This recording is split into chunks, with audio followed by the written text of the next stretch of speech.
Retrouve aujourd'hui pour faire un point sur les dernières informations sur le marché immobilier, malgré le fait que nous soyons en période estivale avec pas mal de personnes en vacances. Il y a des informations très intéressantes à ne pas manquer sur le marché immobilier. Donc, je vais vous partager mon écran tout de suite pour échanger sur ces données.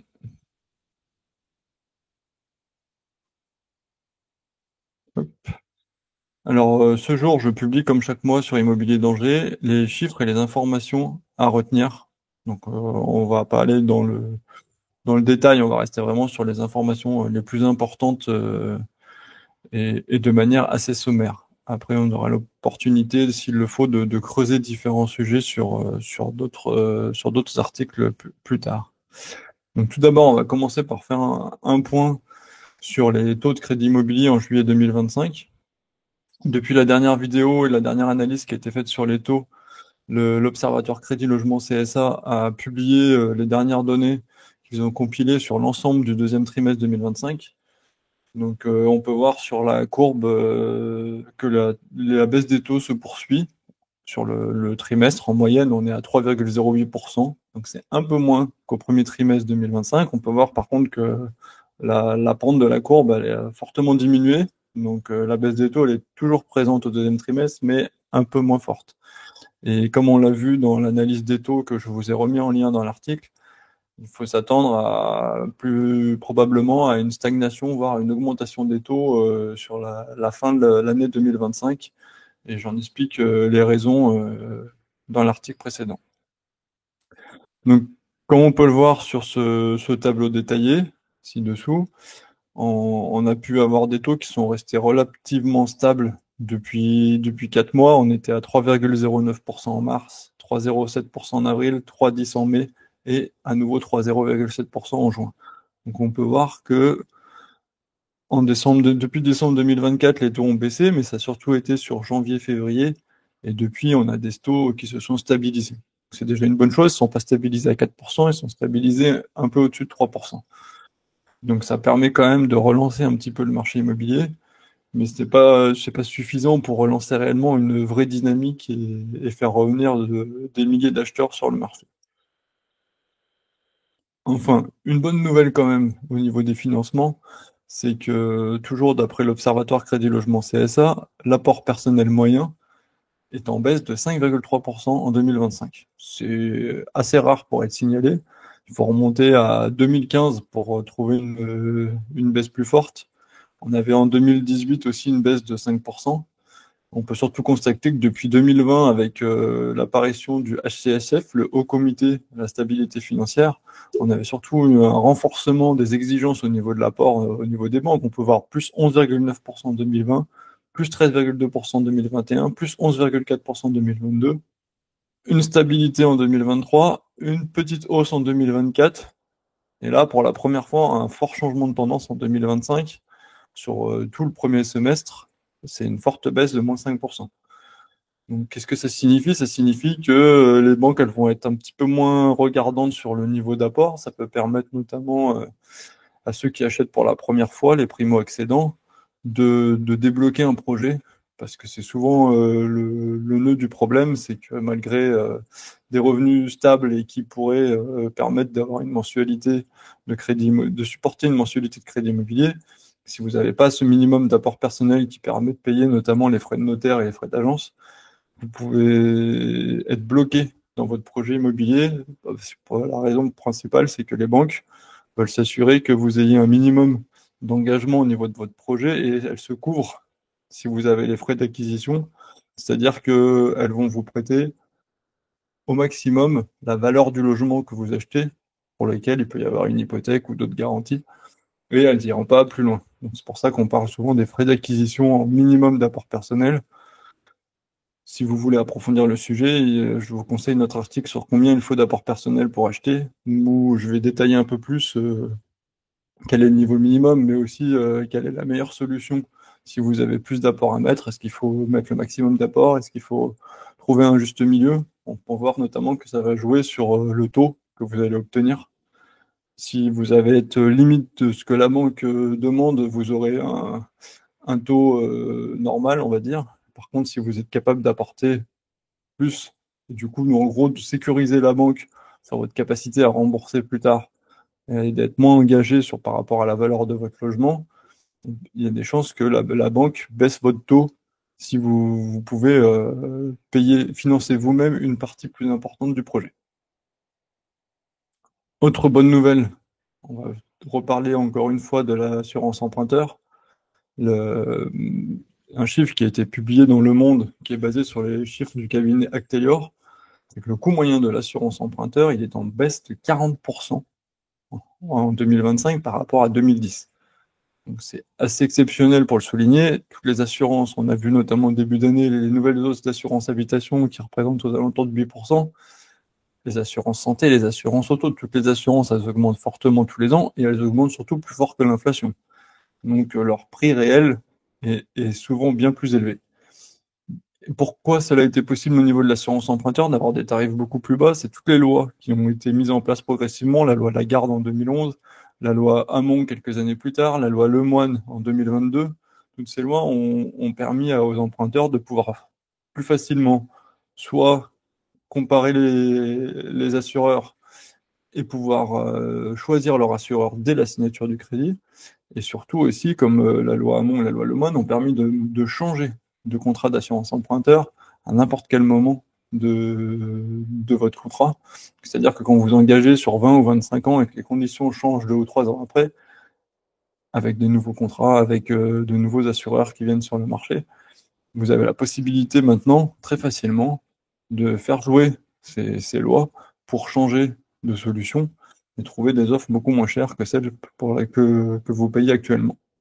Donc, ça peut rapidement jouer sur plusieurs dizaines d'euros tous les mois. Et si vous cumulez sur le nombre d'années qui vous reste à payer sur votre crédit immobilier, ça peut être très important.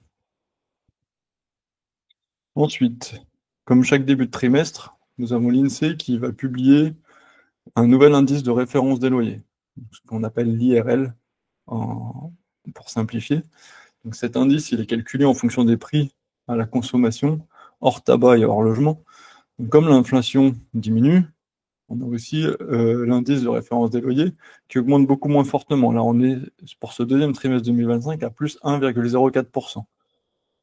Pour rappel, pendant la période après Covid, on était à 3,5% parce que ça a été plafonné par l'État, sinon on en serait monté à plus de 5% d'augmentation des loyers possibles. Là, comme on peut le voir, ça fait très longtemps que depuis le troisième ou quatrième trimestre 2021 qu'on n'avait pas vu une telle situation. Il faut savoir que c'est principalement la guerre en Ukraine en 2020, début février 2022 qui a enclenché un mouvement inflationniste sur l'ensemble de la planète. Et comme il est en train de se calmer, notamment en France et en Europe, cela se répercute sur les hausses de loyer. Enfin, il faut savoir que cet indice ne correspond pas à une obligation pour les bailleurs à appliquer aux locataires, c'est une possibilité. Et l'indice de référence des loyers sert à plafonner la hausse, c'est-à-dire qu'un propriétaire bailleur ne peut pas décider d'augmenter de 10% le loyer d'une année sur l'autre. Il y a des règles justement pour empêcher ces abus. Il faut savoir que voilà, le marché du logement est toujours très tendu dans certaines villes, notamment au niveau du marché locatif. Et donc certains propriétaires pourraient abuser de cette situation pour appliquer des loyers de plus en plus chers. Et les locataires n'auraient d'autre solution que de payer pour pouvoir garder leur logement.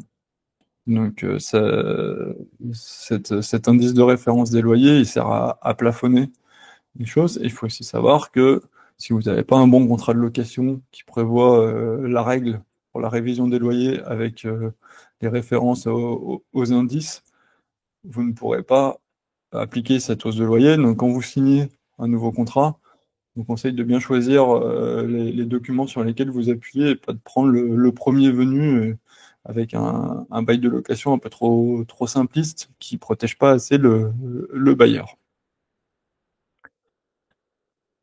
Ensuite, on va encore parler une fois du DPE.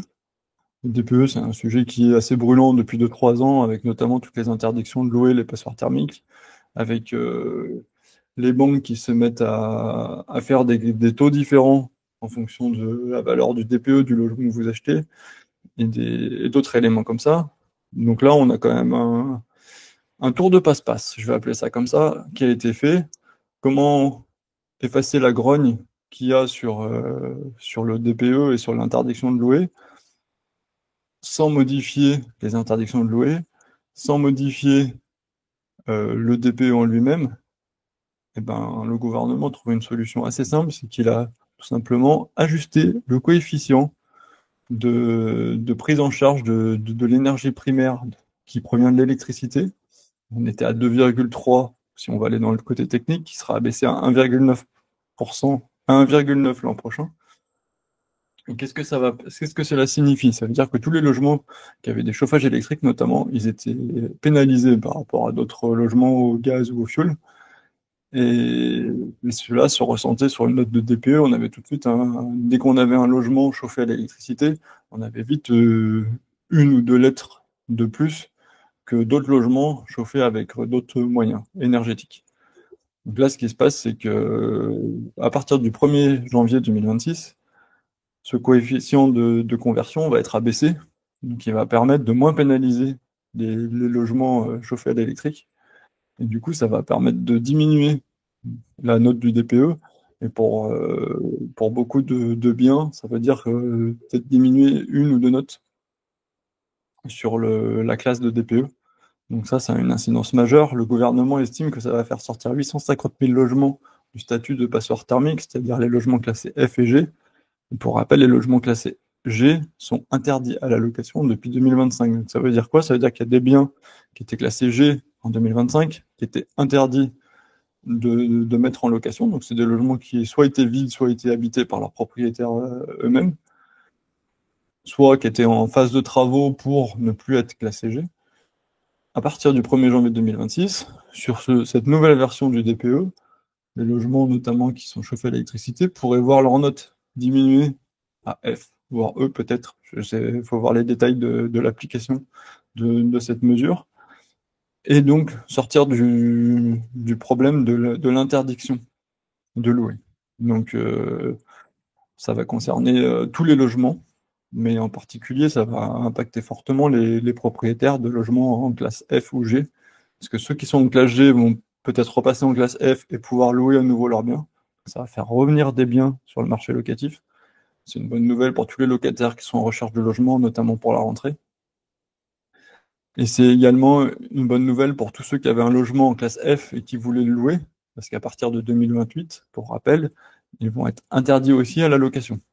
Donc quelqu'un qui avait un logement en classe F chauffé à l'électricité, avec ce nouveau calcul avec un coefficient plus bas, il pourrait diminuer en classe E et avoir quelques années supplémentaires avant d'engager des dépenses importantes pour une rénovation énergétique.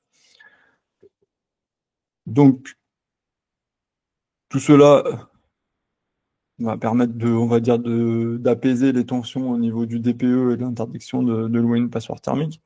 Il faut savoir que ce changement de coefficient, il est préconisé depuis 2023 par une directive de l'Union européenne. Donc, le gouvernement n'a fait qu'appliquer ce que l'Union européenne essaye d'imposer à tous les pays depuis quelques années.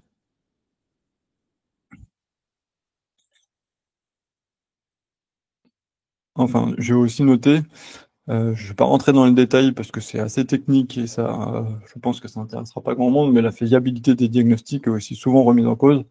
On peut voir des comparatifs de l'UFC Que Choisir ou d'autres associations de consommateurs qui vont faire venir plusieurs diagnostiqueurs sur un même bien et qui vont avoir des écarts de notation assez importants d'un diagnostiqueur à l'autre.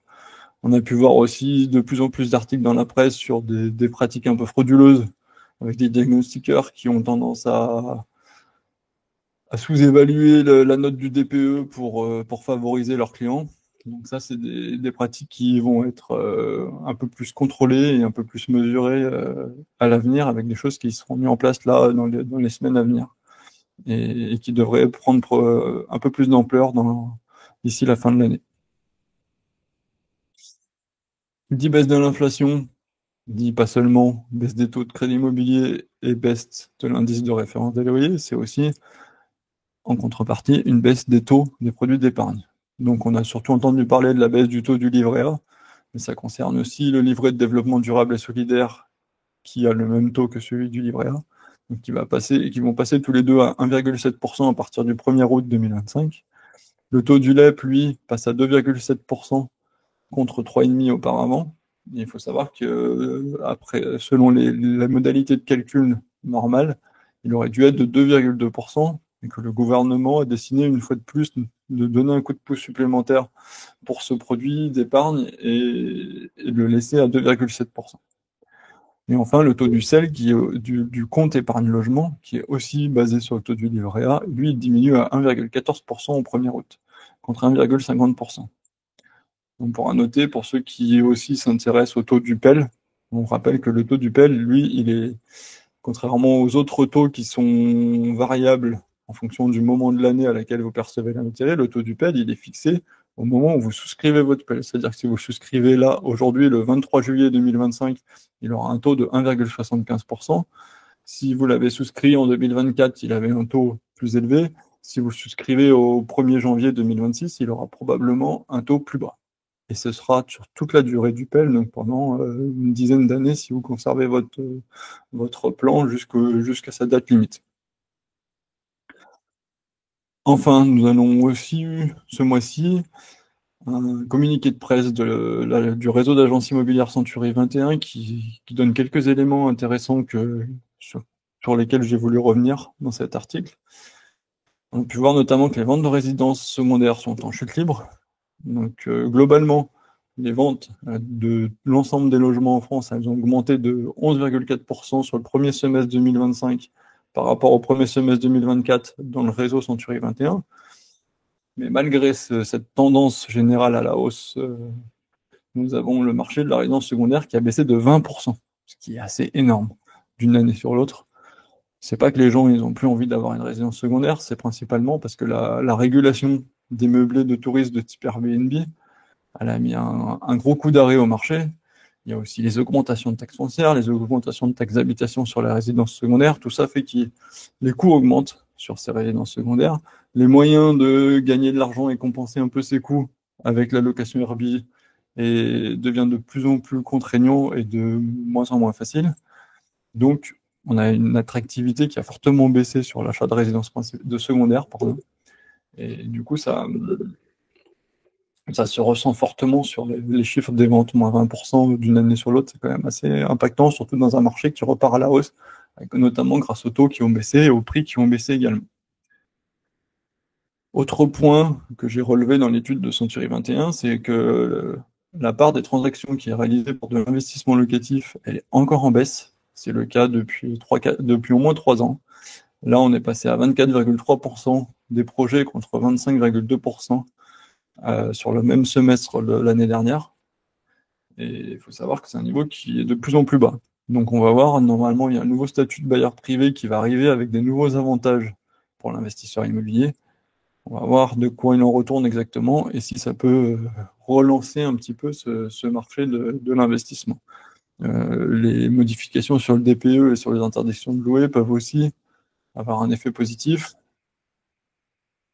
Donc ceci pourrait indiquer que potentiellement le marché de l'investissement locatif pourrait se réveiller probablement en 2026, voire encore plus fortement, si aussi du côté de l'immobilier neuf, d'autres mesures, notamment de défiscalisation, peuvent être mises en place. Donc ça sera surveillé sur cette deuxième partie de l'année. Je ne manquerai pas de vous tenir informé sur Immobilier Danger de tous les changements à venir. Enfin, ce communiqué de presse, j'ai aussi relevé que, pour donner un ordre de grandeur, le délai pour vendre une maison, il est de 99 jours en moyenne, et pour un appartement, c'est un petit peu moins, c'est 96 jours. Donc d'après Century 21, c'est un niveau normal, en dehors de la période d'euphorie immobilière qu'on a connue comme celle d'après Covid. C'est à peu près quelque chose de standard. Donc on ne peut pas dire que les logements se vendent très vite, ni qu'il y a une durée excessive pour les vendre. On va dire que les vendeurs vont arrêter d'être trop gourmands, les acheteurs sont un peu moins dans l'attente et commencent au bout d'un moment à se dire qu'ils ont envie de concrétiser leur projet et on arrive à retrouver un nouvel équilibre sur le marché. Et du coup, nous nous retrouverons dans quelques jours pour faire un point plus complet sur les taux de crédit immobilier pour le mois d'août. Nous verrons où on en est à ce moment-là. Merci et au revoir.